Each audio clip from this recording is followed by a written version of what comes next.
Et si je vous disais que le plus grand vol de la Libye n'était pas le pétrole, mais l'or? Plus d'une décennie après que les bombes de l'OTAN ont réduit la Libye en ruine, Saif al-Islam Kadhafi a fait une demande que les capitales occidentales ne s'attendaient pas à entendre. Restituer l'or volé à la Libye, pas une compensation, pas une aide, pas des excuses, mais de l'or. Les réserves même que Mouammar Kadhafi utilisait pour soutenir une monnaie africaine. De l'or qui a disparu lorsque les avions ont rempli le ciel et que la libération a été déclarée. Aujourd'hui, son fils pose la question suivante. Aucun gouvernement à Paris, Washington ou Bruxelles n'a jamais demandé où se trouve l'or de la Libye et qui l'a pris. Car si cet or est restitué, cela ne réécrirait pas seulement l'histoire de la Libye. Cela pourrait révéler le véritable motif de la guerre de 2011 et dévoiler l'un des secrets les mieux gardés de l'Occident. Ce soir, nous dévoilons la piste de l'or qu'ils espéraient que le monde oublierait. Et une fois que vous aurez entendu toute l'histoire, vous comprendrez qui a réellement pris l'or de la Libye, qui en a bénéficié et pourquoi cette demande a fait paniquer l'OTAN et la France. Découvrons-le. Chapitre 1. L'or qui a rendu la Libye dangereuse. Bien avant que le premier avion de l'OTAN ne traverse l'espace aérien libyen, Mouammar Kadhafi avait déjà franchi une ligne rouge. Ce n'était pas le pétrole, ce n'était pas le terrorisme, c'était l'or.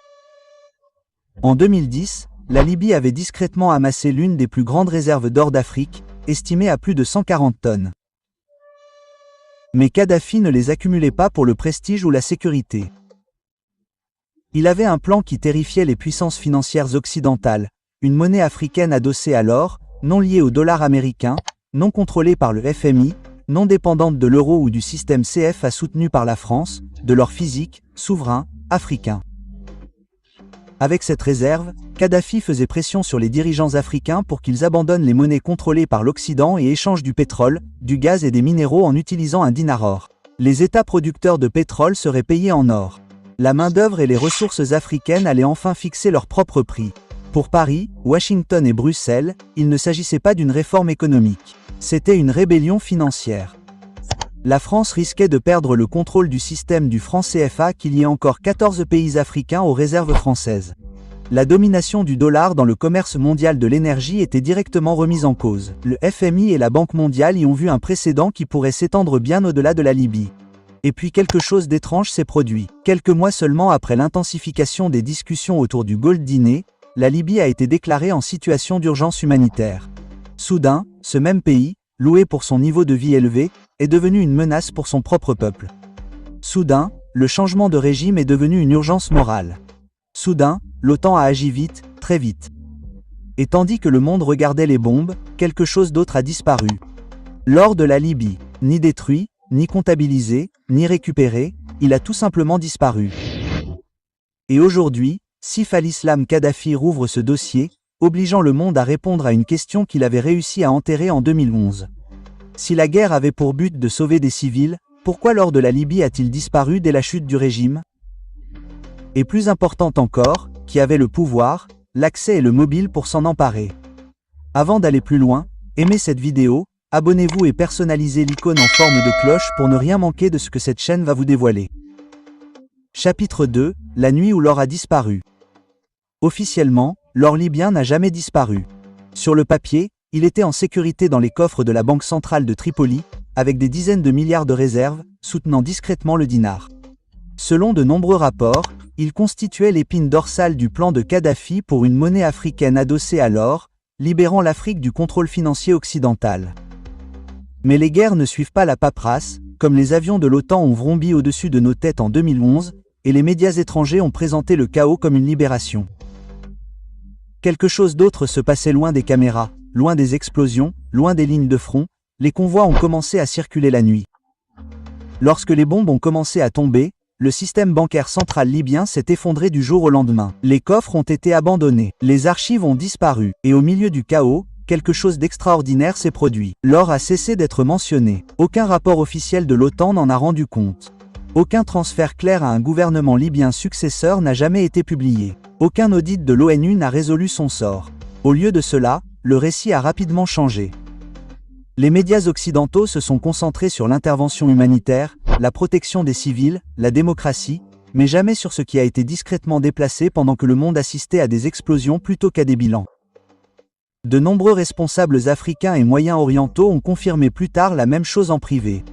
L'or a été retiré pendant la phase d'ouverture de la guerre, avant que les milices ne contrôlent Tripoli, avant que les institutions ne s'effondrent, avant que quiconque ne soit officiellement aux commandes.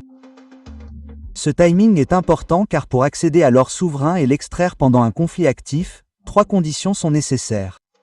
Un accès militaire, une supériorité aérienne et une couverture institutionnelle. En 2011, une seule alliance disposait de ces 3 éléments.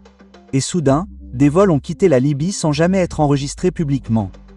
Les actifs ont été temporairement sécurisés et les forces de l'OTAN ont déclaré la mission terminée, mais la Libye n'a jamais récupéré son or. La question n'est plus de savoir si l'or a été pris. La vraie question est de savoir qui l'a déplacé en premier et pourquoi. Car ce que nous allons découvrir n'est pas une spéculation. C'est la trace écrite qui mène directement au cœur financier de l'Europe. Et une fois que vous aurez vu cette trace, vous comprendrez pourquoi cette histoire n'était pas censée faire surface. Chapitre 3. Qui avait accès, pouvoir et silence? L'or ne disparaît pas par accident, surtout pas lors d'État. Il était gardé, enregistré, suivi et surveillé. Pour que l'or de la Libye disparaisse, 3 choses étaient nécessaires: l'accès, le pouvoir et un silence absolu. Et très peu d'acteurs sur Terre possédaient ces 3 conditions. Lorsque Tripoli a sombré dans le chaos en 2011, les institutions centrales de la Libye se sont effondrées presque du jour au lendemain. Mais un endroit a été sécurisé plus rapidement que n'importe quel hôpital, parlement ou banque. Les routes de sortie de Libye. L'OTAN contrôlait le ciel.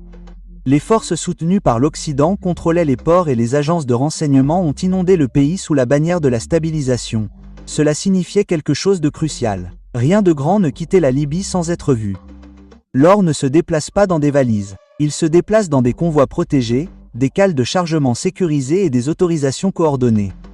Tout transfert nécessitait une autorisation ou une force suffisamment puissante pour le contourner, et une seule coalition avait cette portée. Ils affirment qu'ils n'ont jamais eu recours aux réserves libyennes. On dit que l'or a disparu dans le chaos, mais le chaos n'efface pas les journaux de bord. Le chaos ne remplace pas les registres des douanes. Le chaos ne réduit pas au silence tous les fonctionnaires impliqués, à moins que quelqu'un n'ordonne ce silence. Les responsables bancaires libyens qui géraient autrefois les documents relatifs aux réserves ont été démis de leurs fonctions, ont disparu ou ont été contraints à l'exil. Des documents ont disparu. Les audits n'ont jamais été achevés et les enquêtes internationales ont été discrètement bloquées. Pourquoi? Parce que demander trop fort invite à une réalité inconfortable. Les mêmes puissances qui prétendaient protéger les avoirs de la Libye étaient les seules capables de les déplacer. La France avait un mobile. L'OTAN avait le contrôle. La finance mondiale avait des motivations et le silence. Le silence était garanti par l'immunité diplomatique, les opérations classifiées et l'alignement des médias. Ce n'était pas un vol perpétré dans l'ombre. C'était un vol effectué au vu et au su de tous, protégé par le pouvoir. Mais voici l'erreur qu'il n'avait pas prévue. Saif al-Islam Kadhafi ne pose pas de questions polies. En nommant l'or, en nommant la demande, il rouvre des dossiers qui n'étaient plus censés respirer. Et maintenant, la question n'est pas de savoir si l'or de la Libye a été volé. La question est de savoir ce qui se passera si les preuves finissent par faire surface et que le silence se brise. Chapitre 4. Suivez les bénéficiaires. L'or ne disparaît pas comme ça. Lorsque des milliards disparaissent, quelqu'un devient plus riche, plus puissant et mieux protégé. Après l'effondrement de la Libye, son silence financier a été immédiat. Les déclarations ont cessé. Les audits ont disparu. Les questions ont été enterrées sous les décombres. Et tandis que les dirigeants occidentaux parlaient de démocratie et de stabilisation, quelque chose de très discret se produisait derrière des coffres-forts et des bilans fermés. Dans toute l'Europe, les banques qui avaient autrefois une exposition limitée aux fonds libyens ont soudainement affiché une liquidité inhabituelle.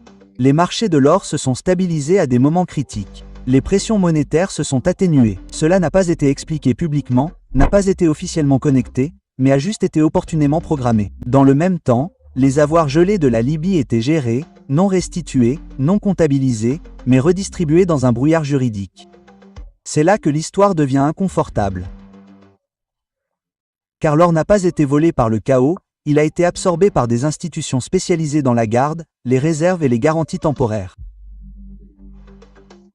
Les gouvernements qui avaient l'autorité légale de saisir des avoirs pendant le conflit, et les alliés qui contrôlaient le récit financier d'après-guerre.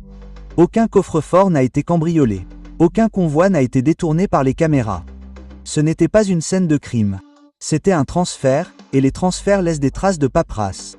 Les rapports de l'UE, les divulgations du FMI et les règles d'opacité des banques centrales cachent des lacunes qui se creusent à mesure que l'on regarde de plus près. Les montants ne correspondent pas, les dates ne concordent pas, les déclarations se contredisent. On a dit à la Libye que son or était sécurisé.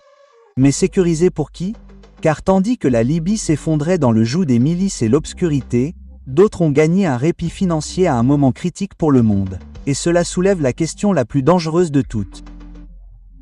Si l'or de la Libye n'a pas disparu, n'a pas été détruit et n'a pas été perdu, alors qui est encore assis dessus aujourd'hui?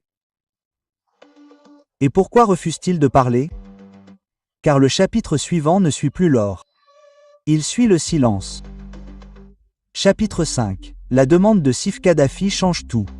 Pendant plus d'une décennie, l'or volé en Libye a été traité comme un sujet intouchable.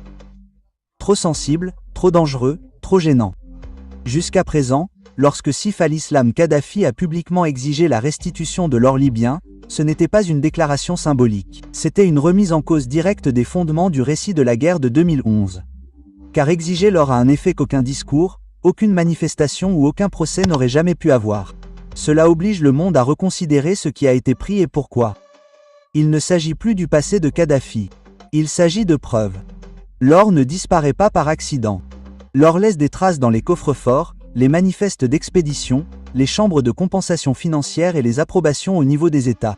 Pour Sif, récupérer l'or n'est pas seulement une question d'argent. Il s'agit de faire porter la responsabilité sur la scène mondiale. Si l'OTAN et la France acceptent de le restituer, elles admettent en silence qu'il a été pris. S'ils refusent, ils révèlent au grand jour le mensonge selon lequel l'effondrement de la Libye n'a jamais eu pour but de protéger les civils. C'est le piège que Sif a tendu. Et c'est pourquoi les réponses occidentales ont été délibérément vagues. Pas de démenti catégorique, pas d'explication claire, seulement du silence, des détournements et des déclarations soigneusement formulées sur les réalités complexes de l'après-conflit. Car répondre à une question simple bien plus complexe que quiconque n'est préparé à le faire, où est l'or de la Libye, serait déroutant. Et maintenant, quelque chose de remarquable se produit à l'intérieur même de la Libye. La demande de Sif a fait l'objet de voix unifiées qui sont rarement d'accord. Des tribus, d'anciens responsables, de jeunes Libyens qui n'ont jamais vécu sous son père, mais qui comprennent clairement une chose. La Libye a été dépouillée, pas sauvée. Cette demande a redéfini la guerre non pas comme une intervention humanitaire, mais comme le vol en plein jour le plus coûteux d'Afrique. Et si Sif réussit, si des archives font surface, si des coffres-forts sont nommés, si des transferts sont exposés, cela ne s'arrêtera pas à la Libye. Cela forcera l'Afrique, l'OTAN et l'Europe à rendre des comptes. Car une fois qu'un pays prouve que ses richesses ont été volées sous couvert de libération, toutes les autres interventions sont suspectes. C'est pourquoi la pression monte. C'est pourquoi le silence se fait plus fort. Et c'est pourquoi la demande de Sif Kadhafi change tout. Car dès que l'or de la Libye sera reconnu, la véritable histoire de la guerre ne pourra plus être contenue. Si l'or revient, la vérité viendra avec. Si l'or de la Libye est restitué, il ne restaurera pas seulement la richesse perdue, il restaurera la mémoire. Car l'or ne disparaît pas par accident. Il circule entre des mains puissantes grâce à des systèmes conçus pour ne laisser aucune empreinte digitale, protégés par un silence que seuls les empires peuvent se permettre. Si cet or revient, l'histoire de 2011 changera à jamais. La guerre cesse d'être une intervention humanitaire et devient ce que beaucoup ont toujours soupçonné, une opération calculée pour arrêter une rébellion économique africaine avant qu'elle ne commence. C'est pourquoi cette demande est importante, pas seulement pour la Libye, mais pour l'Afrique. Car si la Libye prouve que son or a été volé, alors chaque nation africaine qui a perdu des ressources sous l'intervention, la stabilisation ou l'aide commencera à se poser la même question. Qu'est-ce qui nous a été pris? Et qui le détient encore? La demande de Sif al-Islam Kadhafi n'est pas une menace, c'est un test. Un test pour savoir si la vérité peut encore faire surface ou si le silence sera défendu à tout prix. La question se pose donc à vous. Si l'OTAN et la France n'ont rien à cacher, pourquoi ont-ils si peur de cette exigence? Partagez vos réflexions dans les commentaires.